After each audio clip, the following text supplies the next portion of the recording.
Cat Studios here, one of my first videos, and in this video we're going to be talking about and reviewing the new Wolf Grey Retro 3s.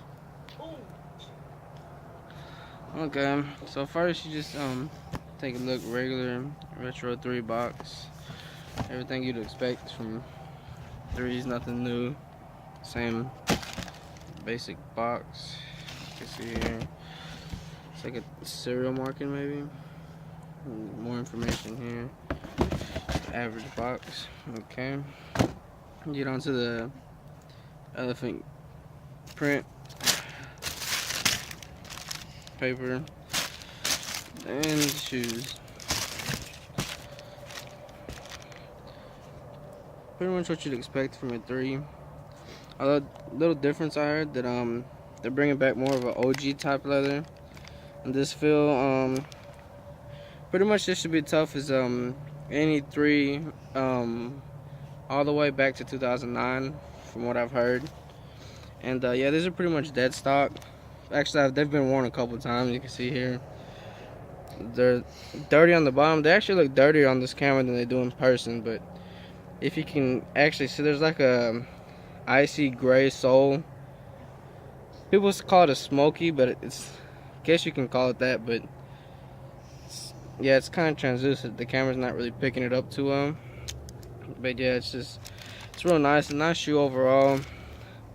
Comfortability is pretty good for the model of like a 28-year-old shoe, or however old the 3s are.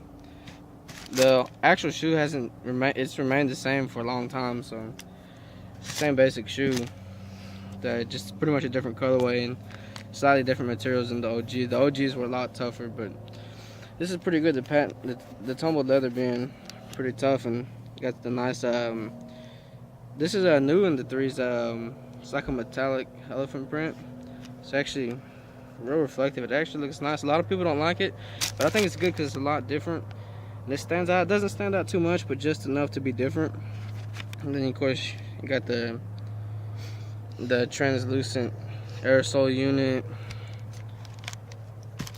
Actually, I find that the tongue and this, even though it's thick and doesn't really have much airflow, it actually keeps you pretty cool. And the sock liner is made to minimize heat buildup, and it works decent.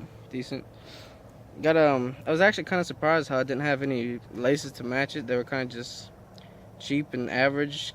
I figured they might include like elephant print laces or something that I seen earlier on before they released it. But yeah, they just have these. But I know you can order elephant print laces online, and that's recommended for this. It'll make it look a lot better. But anyways, down to the midsole here, you got white and black. And this the elephant print on the back is pretty good. Got the actual pull tab, unlike the smaller versions and a lot of the women's sizes. Got your Air Jordan tab right here. Air Jordan stands out pretty good. Seems pretty tough too. The tumbled leather, which I've heard a lot of bad stuff about the tumbled leather, but it's actually pretty good. I mean, it's good quality. Yeah, it's actually pretty tough. Some people don't like it because it's wrinkled, but they've actually been proven to last pretty long.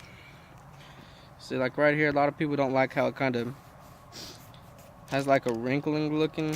See, it's not even actually a crease, it just kind of comes wrinkled like this. But I mean, the durability of this is actually pretty good. It's not great, but it's very decent, and sometimes I think it's underrated. So it's actually overall a pretty good shoe, which is why I had to cop it. I mean, it's just overall pretty good. You got a Jordan symbol down here. You got this is very good if you're not flat-footed. If you ever play basketball on these, it's like a traction pad, and right here it's like a very important contact point where most pressure is put. And yeah, here's the shoe that came with it.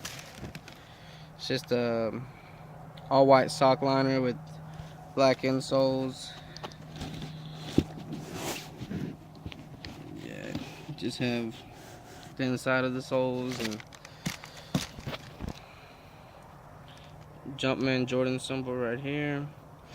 And yeah, so I'd have to say overall, pretty good shoe, nice build. Not the greatest, but definitely not the worst. And I have to say it's a definite good shoe and it's worth a good cop. I mean, even if so, I mean, you buy it and you don't like it, the shoes retails for 170, like 182 with tax, and even after a little wearing, I mean, you can always sell it for at least probably like 220 to 230. So there's even just money to be made to sell it. I mean, if you don't like it. And like I said, as soon as I got these, as soon as I first bought them, I had a buyer offer me 250 from eBay, and I wasn't sure when I got these shoes. So I really seen them in person. I realized how much I like them, so I never wanted to sell them. But if I did, I could have instantly got 250 for somebody, but I didn't because I didn't expect to like them so much. So yeah, overall, this is a good shoe, and I recommend copping a pair if you can. All right, got anything to say? All right, until next time, YouTube. This guy Studios. See you next time.